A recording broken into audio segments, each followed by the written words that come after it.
So that's the Secretary of State, Antony Blinken, today. He made a surprise visit to Ukraine. You see him at what we're told is a popular underground bar in Ukraine, playing the guitar, speaking to the people there. He also met with the president of Ukraine, Volodymyr Zelensky. You know, it's a big week for Ukraine. The war with Russia is reaching what many people are saying is just a critical stage. We've seen an intense Russian offensive on Kharkiv in the Kharkiv region, and it's forced more than 6,000 people to take off and flee from their homes. Ukraine saying the entire northeast border is facing Russian attacks almost around the clock at this point. Let's bring Bill Taylor in on this. Ambassador Taylor is the former U.S. ambassador to Ukraine. He's now vice president for Europe and Russia at the U.S. Institute for Peace. On the map, you see some of the strikes in the background here. I'll bring up the map that we have on our tablet right now to show where Kharkiv is. If we were zoomed in on it in the eastern part of Ukraine, it's a very important city, but it's this area right in here where we have shaded in red, where the fear is they're going to start coming in from that area and start hitting into Ukraine, into Kharkiv itself. We've been watching this since the war began. You fear or you sense more nervousness now in people who know that have seen what's happening than I have in the past. What type of fear do you have about what's happening in the Eastern Front of this war? Well, I'm very concerned about the Eastern Front, in particular around Kharkiv. My main concern is that the Ukrainians don't have enough ammunition. They don't have enough air defense. They're not able to knock down as many of the drones and the missiles and the ballistic missiles that the Russians are firing at them. They used to have more of these of interceptors. The Ukrainians were able to knock down more of these missiles that are coming after them.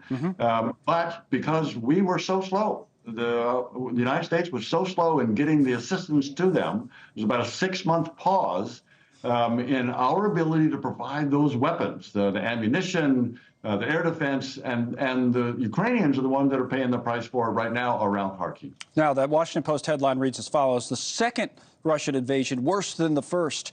That's according to Kharkiv evacuees that they were speaking to about that. So that gets to your point. You're saying it's on us to some degree. We didn't get the weapons there fast enough. I wonder if part of it as well is that they're tired. I mean, they've been doing this a long time, and Russia has, we knew this at the beginning, a lot of people thought this would be over in days or weeks, far more resourced, and it's also just catching up to the Ukrainian army.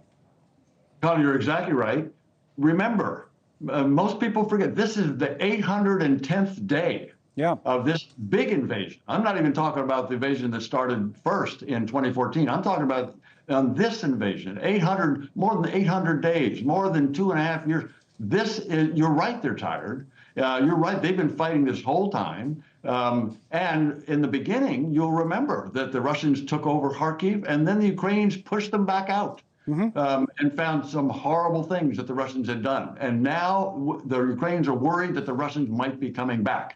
And so they are fighting hard, but they're short of ammunition. There's one family in particular. I spent some time on the border countries covering the refugees coming out at the time, and I'd never forget. There's a family, I've mentioned this on the air before, from Kharkiv, who we met in Poland, and this is exactly what you're talking about. They fled right away, said we got to get out, and they went to Eastern Europe for a while, Prague and other places. Well, they went back. I just heard from the young woman in that family. She's scared now because right around her apartment, the bombs are falling again. So a lot of the people that fled, they went back and they're dealing with this now.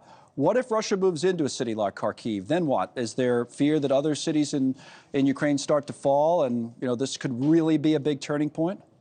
That is the real fear. That's the worst case. Taking Kharkiv is going to be difficult for the Russians. Okay. As you said, it's a big city. It's the second largest city in Ukraine. There are some 2 million people there. It's very hard to take a city of 2 million people.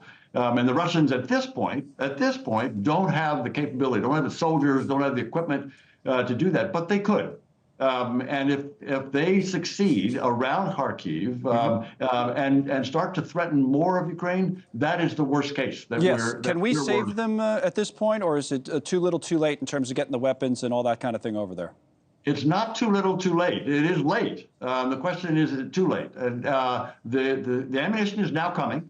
It has started to come. As you remember, you reported well that the Congress finally passed this bill, And immediately upon the passage of that bill, and signature by the president, that equipment and ammunition and air defense started to flow, but it's only now starting to get there. Yeah. So it is important that it accelerate in order for the Ukrainians to be able to stabilize the front and defend Kharkiv and other cities. They need it now more than ever. Thanks so much for watching. Just go to joinnn.com to find NewsNation on your television provider. And don't forget to click the red subscribe button below to get more of NewsNation's fact-driven, unbiased coverage.